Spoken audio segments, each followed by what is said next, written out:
but always up. We need the Word of God. Amen. If you have your Bibles, I want to look at the Gospel according to John, the 5th chapter, beginning in verse 1. That's the Gospel according to John, the 5th chapter, beginning in verse 1.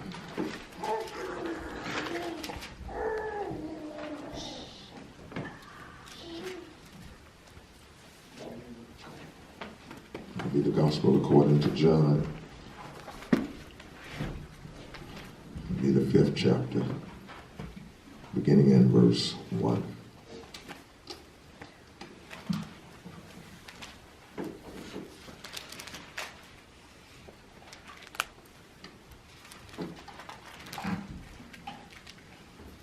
Have it say amen. Amen. Please the wait, say wait. I believe we're all there together.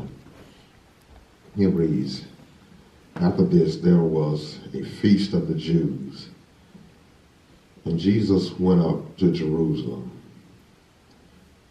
Now there is at Jerusalem by the sheep market a pool which is called in the Hebrew tongue Bethesda, having 5 porches. In these lay a great multitude of impotent folk, of blind, halt, withered, waiting for the moving of the water. For an angel went down at a certain season into the pool and troubled the water. Whosoever then first after the troubling of the water stepped in was made whole of whatsoever disease he had. And a certain man was there which had an infirmity 38 years. When Jesus saw him lie, and knew that he had been now a long time in that case, he said unto him, Wilt thou be made whole? The impotent man answered him, Sir, I have no man when the water is troubled, to put me into the pool. But while I am coming, another steppeth down before me. And Jesus said unto him, Rise, take up thy bed, and walk. You may be seated. Amen.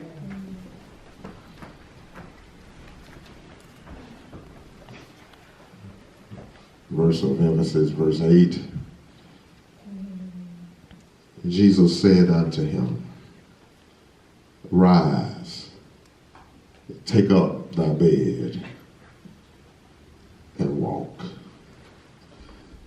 If I had to put a subject on this, I would just simply say, cured completely. Amen. I don't know if you have noticed, but we have been visiting here on the last few weeks about how God does everything completely. We talked on last week how we are covered completely. We are completely covered. They want to look at this to where we see we are cured completely. Amen. I think sometimes in life that we lose hope in the wait. Yeah. Sometimes waiting is not easy. Amen. Sometimes waiting is uncomfortable. If you be truthful, sometimes waiting seems unfair. Seems as if everybody else wait is over. And yet and still, you're still waiting. Sometimes it seems unfair when you've been waiting for something longer than others have been waiting. And it seems like their wait is over, but yet and still, you're still waiting. Thought somebody would talk to me right there, but waiting is not always easy. Yes, sir. Waiting is not always comfortable. But can I tell you that in life, a lot of times God ordains waiting. Sometimes God has to wait on you while you're waiting Yeah. because you're not ready for what you're waiting for. Amen. If he was to give it to you at the time you want it, you might mess it up. If he gives it to you in your timing, you might end up being in a worse condition than when you first started out. Yeah. Sometimes we have to wait. Thank God that when you wait on God, your waiting is worthwhile. Amen. Yes, it is. If you have ever had to tarry for God to do something in your life, and when he did decide to show up, it was worth the wait. You can look back at the hell you went through while you were waiting. Amen. You can look back at people talking about you while you're waiting, and you can say it was worth the wait. Because although you talked about me, and although you sneered at me, and although you pointed fingers at me, but guess what now? Now, when you're pointing your fingers, now you have to say, look at what God has done. Amen. This man has been infirm for 38 years. That's a long time. Some of us are not even that old. But this man has been paralyzed for 38 years. Now we got to deal with the elephant in the room. The elephant in the room, Abby, is this. Was it mythical whether or not an angel would come down and trouble the water? Or was it actual whether the angel would come down and trouble the water? Many scholars have split hairs to think that it is mythical whether or not an angel would come and trouble the water. Whether it's mythical or actual or not, but if it's mythical, why would this man keep coming every season in order for an angel to stir the water? There's really no hope in that because of this. First of all, you can't even get to the water. He's a paralyzed man. Do you see his condition? And he has been carried, Jeanette, to the pool. It seems hopeless. Really, we're dealing with it is sometimes in our waiting, sometimes we begin to try to pull on things that really are not really there. We're hoping for some things that really are never going to happen the way we want it to happen, when you got to look at the real source of where your cure will really come from. Amen. That's why you got a lot of people, they're trying to duplicate miracles and they're believing in things that they should not believe in. You got some people that they dial the 1-800 numbers and they're asking for the spring water and they're asking for handkerchiefs and all of these different type of things that, listen here, there's no power in that healing water. There's no power in that handkerchief. It's power in the name of Jesus. Amen. You got to look at his condition. First of all, you've been paralyzed 38 years. You're around a crowd of infirmed people. Everywhere you look, all you see is sickness. You see people blind. You see other people that can't move. You see other people with withered paws and amputated paws. And it seems as if the situation is hopeless because we've got, first of all, the angel supposedly only comes during seasonal. Y'all ain't seeing the picture. And if the angel does come, only one can be healed.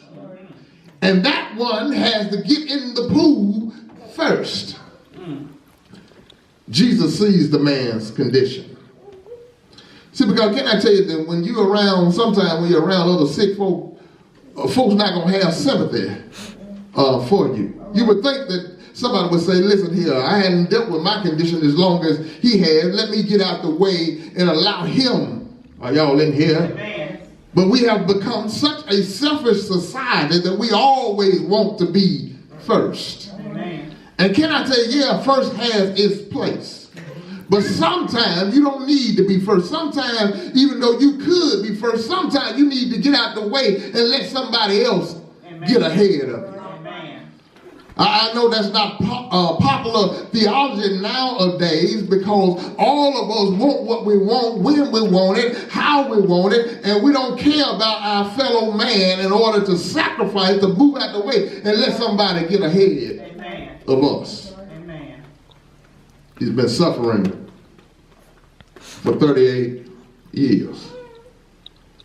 He's been carried to the pool. Jesus sees his condition. And Jesus asks him a weird question. He asks him, would you be made whole? That's right. Jesus, you see my condition. You know how long I've been in my condition. Why would you ask me, do I want to be made whole? One of the reasons Jesus asked him that is because I'm trying to get your attention off of the pool. All right. I'm trying to get your eyes off of the pool because really that's not where your hope should be. All right. I'm trying to get your eyes off of the pool and get your eyes on the person that can kill you. Amen. Do you want to be made whole? All right. And sometimes before you do what you do for people, some folks ain't ready for you to do. Are y'all in here? All right. He said, do you want to be made whole? Now it seems like a ridiculous question. Here I am, 38 years. I've been paralyzed. I'm coming here every season at this pool. I've been carried to it.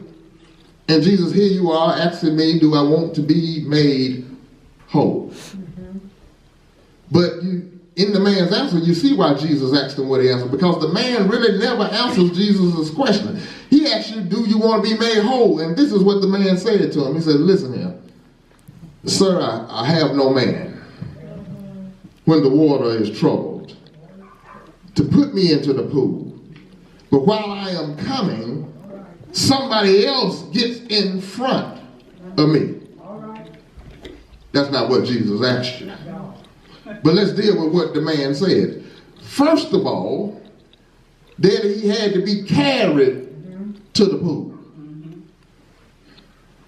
Now, if it's true that we're waiting on the angel to trouble the water, where are the people that carried him to the pool?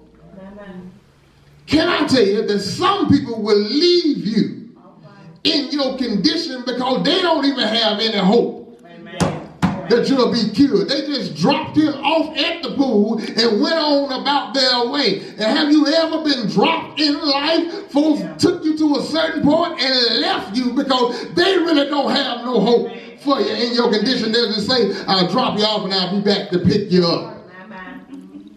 And they're expecting Abby to pick up what they have still carried there. But can I tell you that in this passage, when they showed up back to carry him, guess what? He was gone. He says, listen, Lord, I don't have anybody to put me in the water. And when I'm trying to make my way, I don't know how he was getting towards the pool. I really don't know. I don't know if he was scooting along. I really don't know, but I know it was difficult for him to try to get to where he was going. I don't know how you feel about it, but it hasn't ever been difficult for you to try to get to where you're trying to get to, and folks are all in the way. Folks are getting in front of you. You wanted the job. You tried to crawl your way, but somebody got ahead of you. You wanted to get the marriage, but it didn't happen for you. Somebody else had it happen for them, but it didn't happen for you. And Lord, here I am waiting 38 years, and here you come asking me, do I want to be made whole? He says, listen here, Jesus, I don't have anybody to put me in there. And really, Evan, when I was looking at this passage, why even show up? Yeah. You know you're going to be dropped off. You know you don't have anybody to put you there. You know folks are getting in front of you. Why even show up? Well, although he has this condition, one thing you can pat the man on the back for is that he didn't give up. Amen. Yeah. Jesus sees him. Out of the whole crowd, people everywhere. And Jesus fastens his eyes on this man. When Jesus fastens his eyes on him, he goes and approaches him with a question. Jesus fastens his eyes on him, but what he was trying to get the man to do is fasten his eyes on Jesus. And sometimes that's our problem why we haven't been cured yet. It's not that the Lord don't see your circumstances. It's not that he don't see your problem. It's not that he don't want to kill you. It's that your attention is elsewhere and he's trying to get your attention on him. To look at him. I have all the answers. I have all the remedies. I can fix your circumstances. I can fix your problem. I can mend your broken heart. I can regulate your messed up mind. I can put your emotions back together again. He told the man, listen here, I don't need to hear all that. Rise, take up your bed and walk. Yes, sir. Now, here it is, 38 years. They don't indicate how old the man is. Either he is 38 years old or he's older than that. Either you were born paralyzed or something has happened to cause you to be paralyzed. But either way, it's been a long time. And 38 years is a long time not to walk. And here is Jesus telling me, first, to get up. No, you do know I haven't walked for 38 years. And now you are telling me to get up. Can I tell you that God can get you up? Yes, he can. When Jesus said what he said, Jesus didn't even have to touch him. He didn't have to put no oil on him. He didn't have to speak in tongues over him. He didn't have to lay his hands on him. He just said, get up. Rise. Amen. When you look at that word rise, it means to wake up. He woke up the activity of the man Liam when he says rise. Guess what? In faith, the man stood up. Amen. Can I tell you that although you hadn't stood up in a long time in certain situations in your life, when the Lord tells you to get up, listen here, baby, don't question it. Don't talk about who ain't there. Yeah. Don't talk about who left you.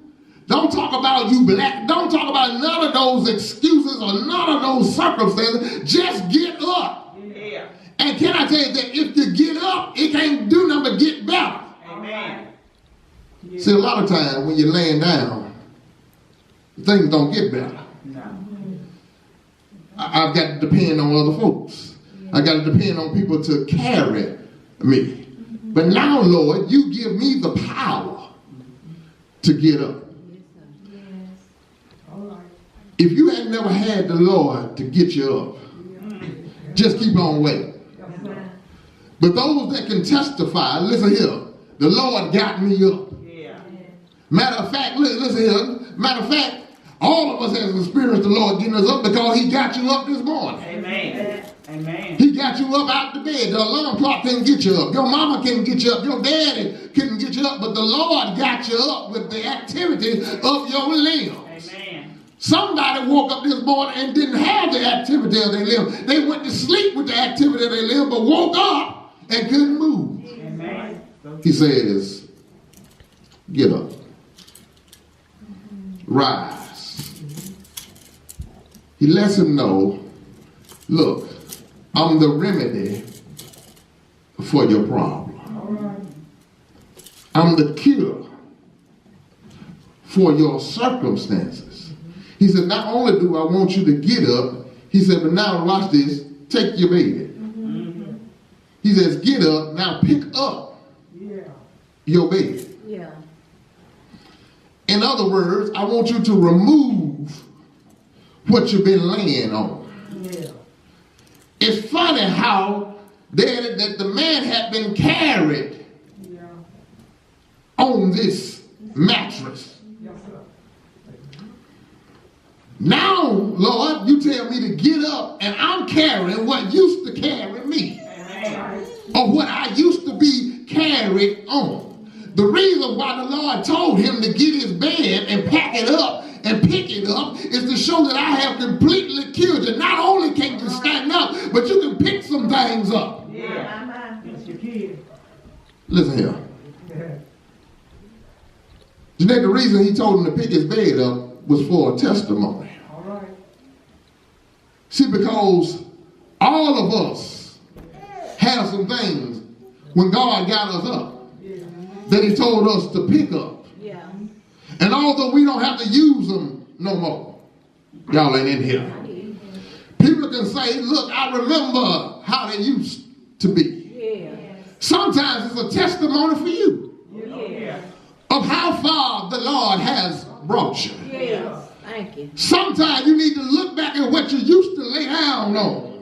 And say, look here, I used to be that way, but thank the Lord I'm not that way no more. Why? Because the Lord got me up. He told me to rise and pick up my bed. I don't know how you feel about it, but I'm glad that the Lord got me up. And then he told me to pick up my bed. Look, this is what I used to rely on. This is what I used to rely on to get me around. This is how I got to where I used to go. But Lord shows me that I don't need this no more. And look, if I pick up my bed, guess what? Somebody else that's laying on a bed might see me. And they might just decide to answer to the Lord, will thou be made whole? And they can pick up their bed. All right. Amen. He says, rise. Take up your bed and walk. When he tells them to walk, it comes from a Greek word which means to walk at large. It's good when God takes the limits off. I used to be confined. That's why it says there is liberty. See, God gives us liberty. Yes. He says, now look, you're not confined. You don't have to wait on nobody to go where you want to go. Amen. You don't have to wait on nobody to pick you up. But now you can rise up on your own because God has cured you, and you can pick up your own bed and you can go wherever you need to go. I need to encourage some young folks today. Listen here, don't let nobody stop you telling you can't do it. I don't care where it comes from. The devil is a lie. If God gives you the power to go, guess what, baby? You got to go. And if God says go and rise, there's no limit to how high God can take you. Amen. Amen. You can't let where I grew up at hold you. Amen. You can't let your financial status That's right. hold you. Amen. Because really, if you look at life and those that God raised, they always have a backstory to how hard it has been in life. And see, when it's been hard for you in life, you can't help but to thank God, because you know it ain't nobody but God doing it for you. Look here, I wasn't supposed to win. I wasn't supposed to get up. I wasn't supposed to be carrying my own bed. Look at my conditions where I come from. And look, you might have been born in better conditions than I was, but look at me, I'm surpassing you because God has put power over in me to get up. Yes, Lord. Amen. Rise. Take up your bed. Walk. Through with y'all. He says, I can cure you completely. Yes. Remember the question that Jesus asked him. Will thou be made whole?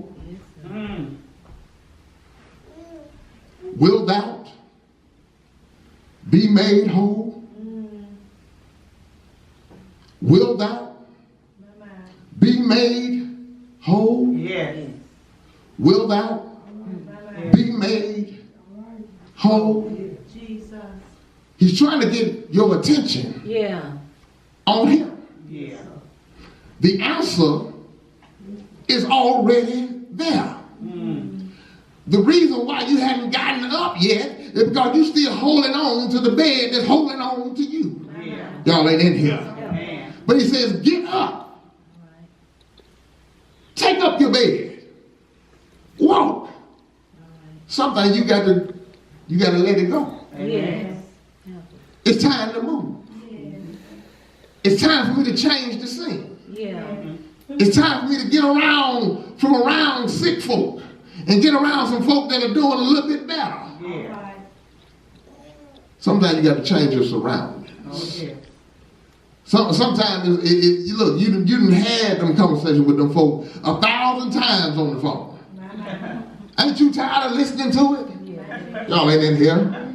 Preach it. We talk about the same thing. We gossip about the same thing. Ain't you tired? It ain't got you nowhere thus far. Yeah. It's time. It's time out for making all the excuses. I don't have this and I don't have that. When Jesus said, will thou be made whole? The answer is right here before you in me. Jesus. Get up. Take up your bed. Walk. Get up. Pick it up. Move on. Get up. Pick it up. Move on. Because life is filled with swift transitions. Yes, it is. Life brings on a change. Oh, yeah. And if you want to be changed for the better, here's Jesus asking you, do you want to be made whole? Yeah. Wasted a lot of time in 38 years. Paralyzed. And Jesus said, look, you went there for the healing. But here comes the healing finding you. Yeah. And sometimes that's how God works, and that he'll make blessings come find you. Will thou be made whole? You better get up. Pick it up. Walk on. Because can I tell you, when you're walking with the Lord, they say every day gets sweeter and sweeter. Oh, yeah. Amen. That don't mean you won't have no hard times. Yeah. That don't mean that folk won't talk about you. But when your focus is on Jesus, Yeah. so I'm learning in life not to pay attention to distractions. I'm trying to learn in life that I don't need to talk to everybody. Amen. Y'all ain't in here. Amen. Some folk I really don't want to talk to because you don't ever have anything good to say. Amen. You ever got off the phone or been in somebody's presence and just feel zapped? Yeah. They sucked all the energy out of you. Because all they can say is, I don't have this, you know this going on. You can't get a word in edgewise, and all they have to do is suck all the happiness and all the joy from you. You got to be careful of folk that draw on you like that. You got to get up. Take up your bed and walk away, because something live here, baby, I can't deal with you in that fashion. If you ain't got nothing but negativity around you, if that's all you want to talk about is folks and negativity and God, I don't want to hear it. I've got to get up because Jesus is trying to get me up. He's telling me to pick some things up, and he's telling me to walk on. If I keep sitting here listening to you, life will pass me by. I want to walk with some folk that are walking. Don't have a problem now. Not looking down on folk that are laying down. But if you just want to keep laying there, I got to keep going. He says, we are cured completely. Let me show you where else God has cured you. He has cured you spiritually. Amen. Yes. Amen. What you used to rely on. The world ways, you don't have to rely on it anymore. You have seen the Lord make a way out of no way. Amen. I know I have in life. Yes. Time and time again. Didn't know how it was going to happen. Didn't know how it was going to come together. Worried about it. I ain't just talking about this, I'm talking way before that in life. Don't know how it's going to work out. Seems like it's trouble on every hand. How is this going to work out? And God, in his own infinite wisdom, uses trouble after trouble to make us, y'all ain't in here, to make a solution. It looked like all my troubles were going to collide. And just in the nick of time, when I thought it was going to be all over, when it came like it was going to crackle, here comes a blessing. Amen. Get up, son. Rise and walk. All right. Yes. Will thou be made whole? And that's what salvation is. Yes. It's the Lord curing you completely. Not just saving you from sin. He wants to save your mind. He wants to save your emotions. He wants to get you away from the stronghold. He's trying to cure us completely, and he will. He will. Yes, he will. Will thou be made whole? Get up, rise. Take up your bed and walk. I don't want to be laying by no pool looking for something that ain't gonna never happen. And all of us have been there sometimes in life. Yeah. Ain't no need of you looking down your nose at nobody else like you ain't been to the pool. But here comes Jesus. Yeah. Hey, you. You want to be made whole? Look, it ain't too late. He's been in this condition 38 years. The Lord don't just save young folk. It don't matter if you're 68, 88. Amen. If you tell the Lord you want to be made whole, guess what? He'll make you whole. Yes, he will. The doors of the church are open. Amen. I don't want to get from up under the hand of God. I want him to keep on working on me. Yeah. I need him Yes. Yes. to continue to work on me. I need him to keep on working on you. Amen. See, because when you're walking together, you care about other folk. Yes. You make phone calls. How are you doing? Is everything all right? Well, I'm going through this, but I know the Lord. See, that's why it's good to call other believers. That's right. Because sometimes when your situation looks dark and grim,